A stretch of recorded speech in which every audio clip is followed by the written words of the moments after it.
Let's imagine that you're a student who needs help. Well, all you've got to do is click on our little Study Buddy. I need help! Then you can engage with the solver, the tutor, or the practice button. Study will give you an overview of the problem, and that might be enough. But if it's not, you can click on Next Step. You'll get friendly explanations that make so much sense. But if you're still confused, click on the question mark.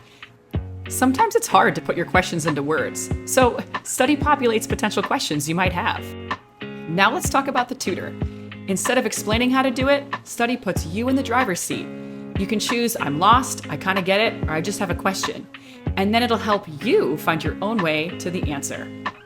It'll ask you for one small thing you know. And that's right, you do know one small thing. Everybody does.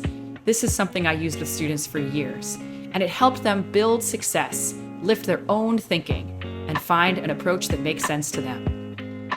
When you're done solving the problem, Study will summarize your misconceptions and figure out what you need to remember for next time. It'll also give you a summary of the steps you took to solve the problem. And when you click on one of those steps, it gives you a beautiful mathematical overview. But wait, we're not done yet.